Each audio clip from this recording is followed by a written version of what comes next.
so today we're going to try a new one from Untitled Ales, Chocolate Rye Hipster Brunch Stout.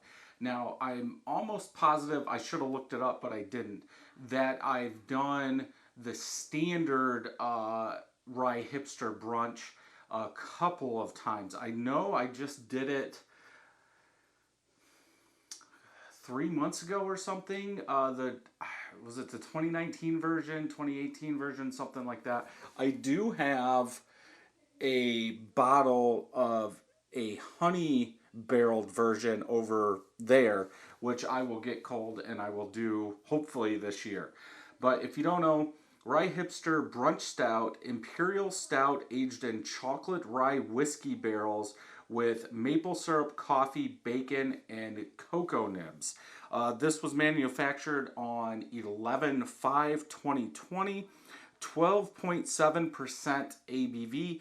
I did have to go to Untitled Ales to pick this up. I got a 4-pack variety, so it's the chocolate, and I've got them over here, cinnamon, vanilla, then applewood smoked, then mesquite. So we'll see how they are. I was trying to figure out what order I should go in. I think the chocolate would be the less wrecking of the palate, so that's why we're going to start with this. So all 4 of these were $24 plus tax. So 4 beers for 24 bucks. So these have been sitting out probably a half hour. Yeah, close to a half hour. So let's go ahead and open this, get it into a glass, and see what we think. I do not know if they're going to sell these in stores. I don't know if they were just doing the release first at Untitled Ales. Then if they had any left over, it would go out to stores. I'm not sure how that's working. I just know that you had to go online, do the order, and then pick your date that you wanted to pick up. So I picked these up last Saturday. So drove about an hour and 30 minutes just to pick up beer and come back because it's a ghost town with COVID. Bars are closed. You just walked in, got your stuff, and you had to go right back out. So if we look at the head, mocha colored head on there, small and medium bubbles, a lot more small than medium, about a finger of head. I was going to use my Untitled Ale glasses, but I only have 2 of them. So I wanted to do a side-by-side video on all of them. So I figured might as well use the same glass. So let's check out the color. I would not say that's black. I would say that's a dark brown, especially with the darker amber hue at the bottom that I can see. Up here, I would say it's as close to a stout, pure black as you can get, but it's brown to me.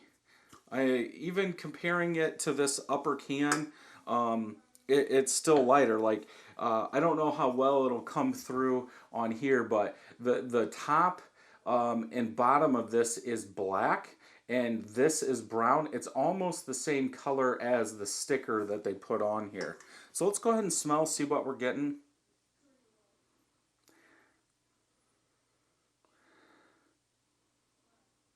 I get that chocolate. I get a little spice, a little bourbon vanilla in there.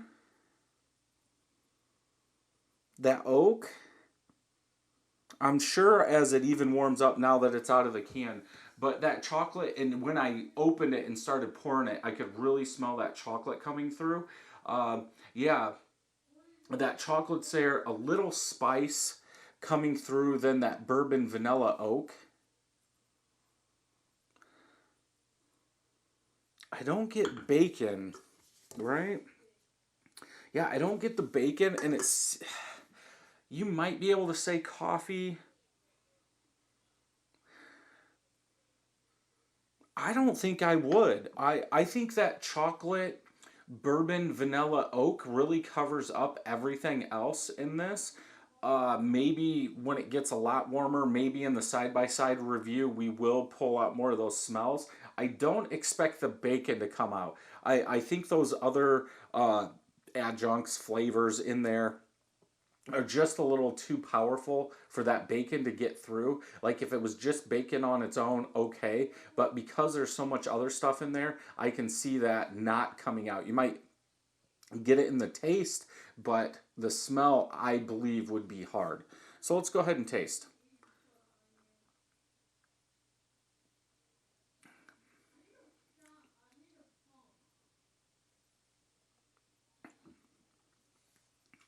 Lots of stuff, thick beer. It's actually, those first couple sips, it was hard. There's so much going on in there. But the first thing is that chocolate bourbon oak is what I get. Uh, the aftertaste is different also.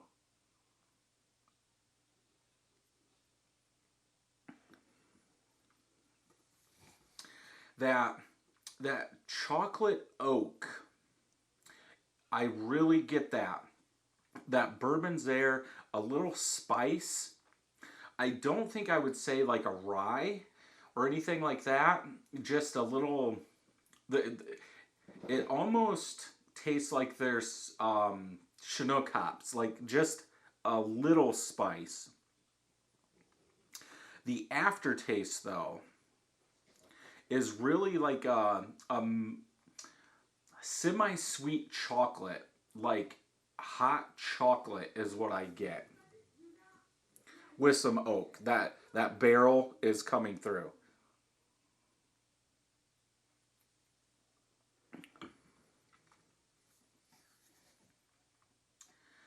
It the the percent the alcohol, I do not get a lot of it's covered up very well. What I'm trying to think, it said chocolate, right? Chocolate Rye Whiskey Barrels.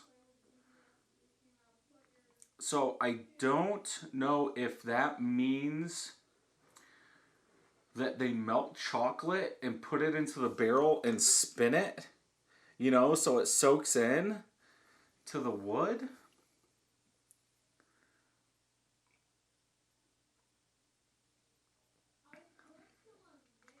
Definitely easy drinking, goes down easy. You get those flavors. It's not like in your mouth explosion, anything like that. It's nice, smooth. The flavors come through. I'm trying. So for the maple syrup, I I'm going to refer to the 12 days of milkshake stouts from Rochester Mills, the Michigan maple syrup. Um, I'm not getting that. I think in this one, maybe the syrup was used to drive up the ABV some. And with all those other complex flavors, I'm not pulling a maple out of there.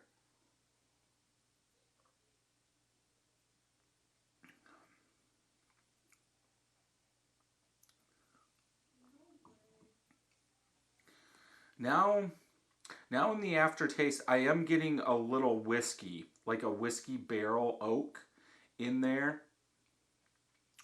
That whiskey is standing out a little bit. Bacon, no way. What else are we missing on here? Coffee. I think again, almost like that bacon. Maybe it's just too covered up. There's other flavors that are more powerful that are going to overpower that coffee, which seems kind of weird because usually with those darker roasts, you are going to get like a chocolate, roasted malt, light coffee, medium coffee, and I'm not pulling a distinct coffee flavor out. Uh, that roasted malt's obviously going to be there because it's a darker beer. But I wouldn't say, I think if you were looking at this one, I would go with chocolate, whiskey, oaky, vanilla. I don't know if, like, it does taste like there's a vanilla character, and I don't know if my brain's going to that from, like a regular bourbon barrel, you might get a bourbon vanilla oak, and I'm just thinking that, but it does seem like there's a vanilla And especially as the palate keeps warming up, it's almost like a vanilla light chocolate note with some whiskey in there.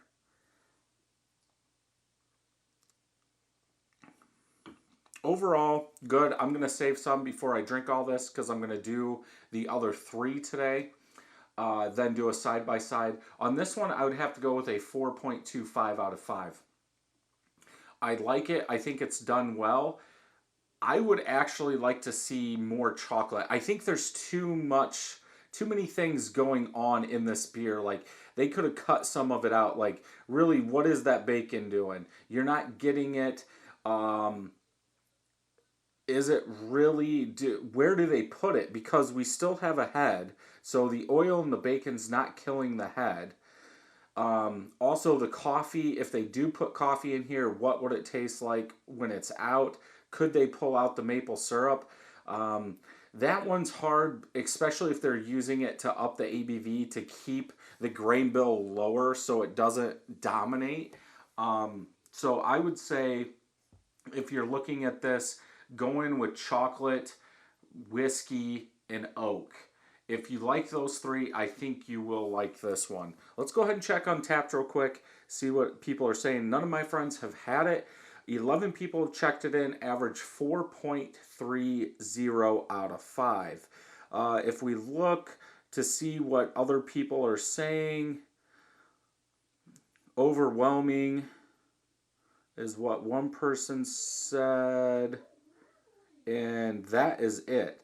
So I'm going to get on to the other three. Let me know if you've had this. Leave it in the comments below. Like I said, after I get done with all of them, I will be doing a side-by-side of all of them. So flavors could change. If you are going to sip on this on a cold day or something like that and have it last, say, an hour, hour and a half or something, different flavors might come in there. The warmer it gets, the more notes you're probably going to get. Yeah, we'll see how that goes. If you enjoyed this video, check some more out over here. And until next time, happy brewing.